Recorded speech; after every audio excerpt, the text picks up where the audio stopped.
there, I'm Giannis from the Arcweave team, and this is a very special video. It is the first from a series of case study videos where we interview teams and studios that use Arcweave in their game design workflow.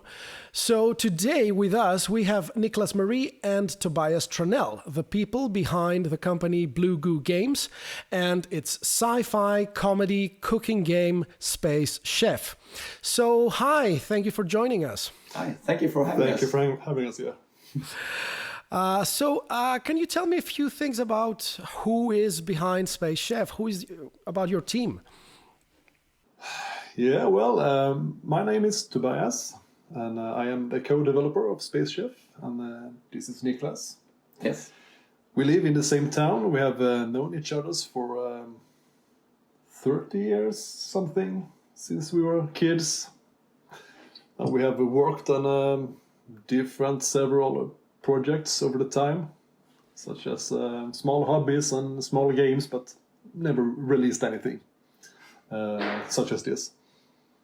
Yeah, and my part in the development is I'm the project lead, so I hold all the strings and contact with our publisher and budgets and everything, and also I'm the main developer, so I program and manage the program, design the game the systems, or code most of the systems. And I'm the art director and the main artist. And I think me and Niclas, we complement ourselves pretty good because he's all about the code and I'm all about the graphics. So it's a good match. Yeah, so we do game design together. Yeah. We have worked on the game for 4 years now. But we have several developers. We have 2 artists, except Tobias. And we also have a composer from Germany. We have a sound designer from Sweden, and so we're spread all over the world. We have also worked with some writers a little on and off to try, but we find it hard to have someone really figure out what we want to get our style through. So usually it ends up with ourselves editing it or rewriting some of it. Yeah. What is the game about? Space Chef is a space cooking game where you take the part, the role as chef, exploring the Horseshoe Nebula, and you gather resources and ingredients. You cook food and deliver it to hungry customers all across the space. The cooking part is the main part of the game, of course. Then we have the exploration, where you explore the galaxy. And you find planets, you find the resources, you find asteroids, you find abandoned space stations, you find new settlements, and in the settlements you find new NPCs where you can interact and talk and create relations with. Beside that, there is an element of action. Obviously, when you are hunting the creatures, you need to take them down with various weapons, and some will fight back. Even plants will try to eat you.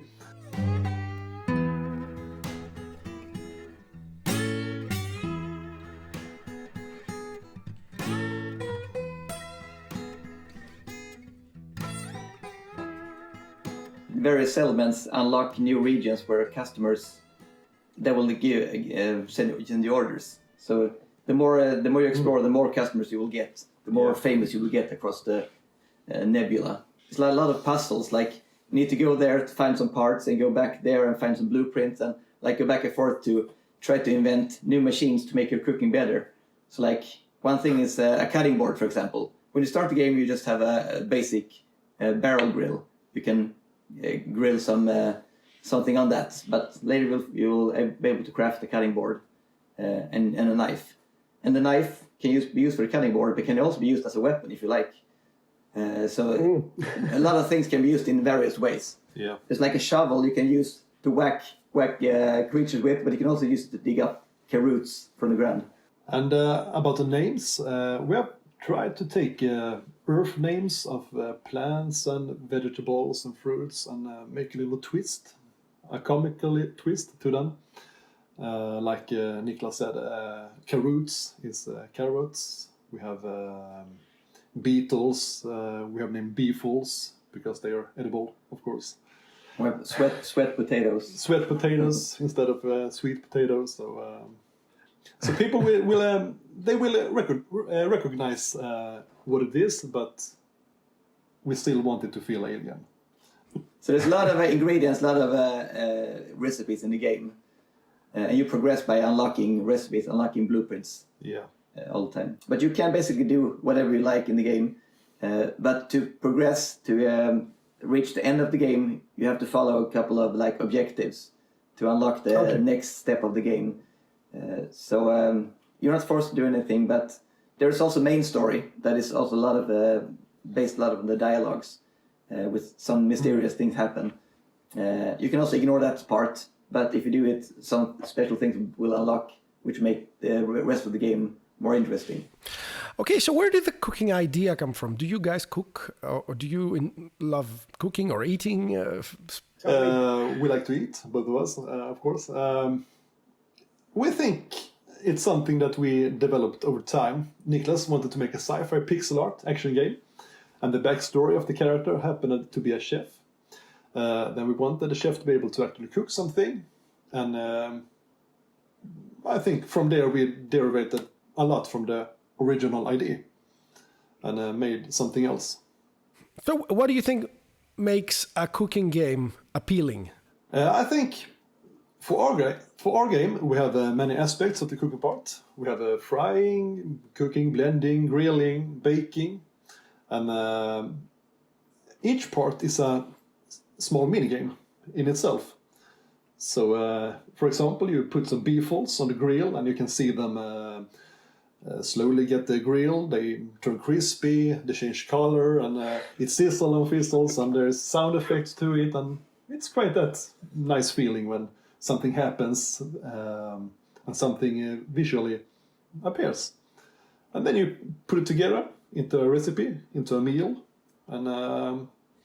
But also that each mini game, like the cooking, is you have to take it off the grill at a certain time to get the best quality, like the center of the indicator. Yeah. So we're gonna try and do some twists on that. So each part of the game is slightly different. Each part of the cooking things, so it doesn't get too repetitive, because you will be cooking a lot in the game. Yeah. Yeah. But it's a piece of a puzzle as well to unlock better materials, better cooking stations, to be able to make better food, to get better ratings from the customers. What emotion are you going for? Apart from, obviously, there's a comedic element. Yeah. I think we want the game to feel genuine and personal to the player. We want the player to feel that the NPCs have a life of their own, all with their own personalities. We want the player to experience the cold and lonely space as they explore. We want them to encounter strange alien life forms, plants and creatures, and also I think it's the music and the atmosphere, and all this together creates this border world scrapyard feeling of you being lost somewhere in the uncool part of the galaxy. We're trying to make a name out of yourself and satisfy the customers with your food. Have you had any reactions from playtesters? We have delivered the game to some alpha backers from the Kickstarter, and they are very positive. They love the graphics of the game, and the concept seems to be unique. They also like the comedy of the game. And some person have played the game for 40 hours, but there's not that much content in the game yet, so I'm not sure how they did it, but he like collected everything he could find, just kept on stacking everything up, and he was like waiting for something to happen, but yeah.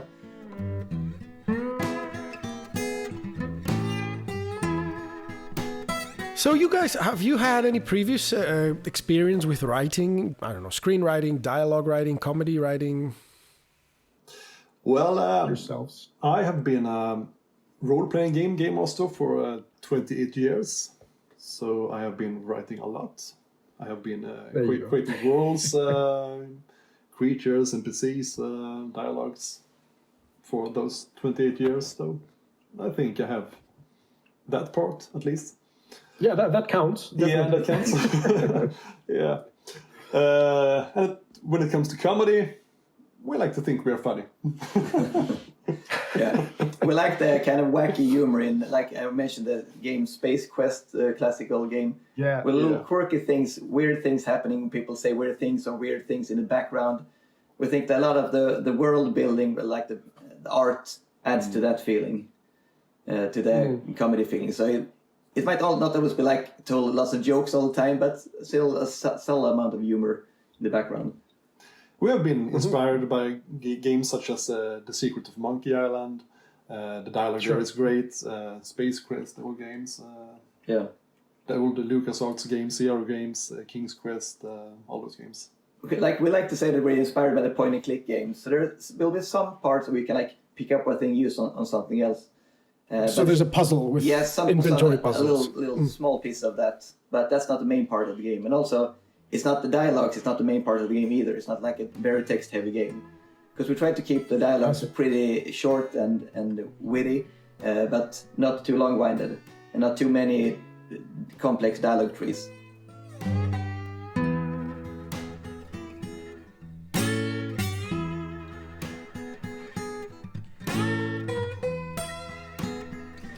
How do you find the experience of writing with Arcweave? We started looking around for the very different, lots of different tools, but we couldn't find one that really worked for us.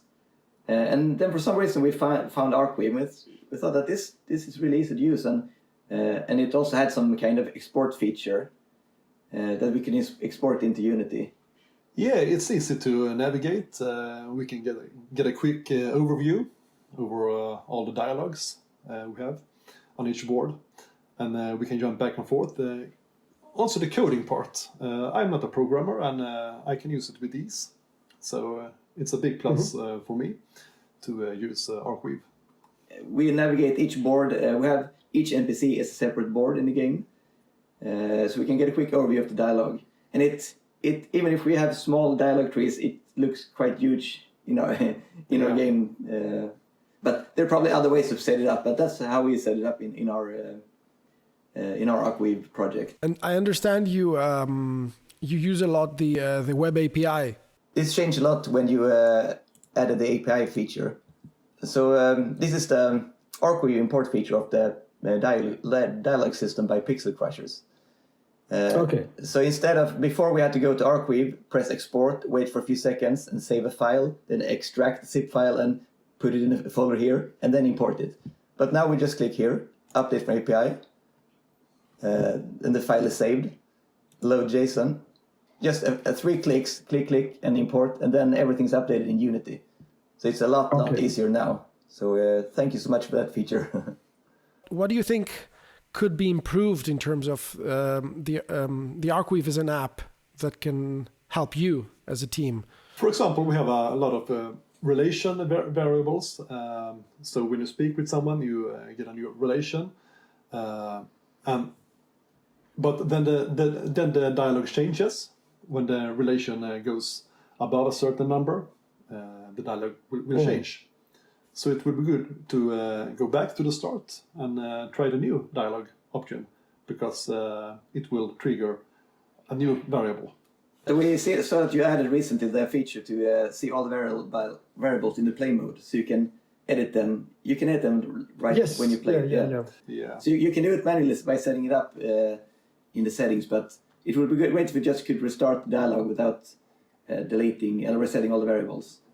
Okay, so all those 4 years, I'm sure you've learned a lot. Probably learned some things in the hard way, I suppose, when you do your first game. Do you have any advice you could give to people who start their first project, the first game? The best tip I could give to someone who's new to game development is try to make your first game simple, small, not a huge project that will take 5 years. Even if you think it will take 2 years, it will probably take 5 years. Yeah. Try to make not that many parts of the game. Like we have the space part of the game, we have the planets part, and we have the home part with decoration part and the dialogue. There's so many different parts of the game. So try to make a simple game with like fewer amounts of different scenes. That will save you a lot of time. Yeah, but where's the fun? Where's the fun in that? Yeah, exactly. I mean, would you subtract anything? Would you take something out of your game now? Like, oh, this is too much. I would rather not have it. We have tried, but the publishers won it all. So, Yeah. But another thing related to dialogues is what we're trying to do is keep the word count quite small. Like don't write too complicated to involve dialogues, because if you make it simple with the same result, it's better to do that. Some languages have longer text, longer words than English, so that might cause problems as well with too big dialogue windows. Yeah, but that's totally depending what kind of game it is. But I think it will save you a lot of time if you try to translate it like to 12 different languages. It will save you money to have shorter dialogues. So better to keep it in mind when you start writing, before writing too much. How has the Kickstarter campaign gone so far? Yeah, the Kickstarter was in 2021, so it's been a while since then. But we raised about $50,000, which we're very happy about, and we got a lot of enthusiastic backers who really love the game. So it's great fun to show them new stuff and get feedback from them.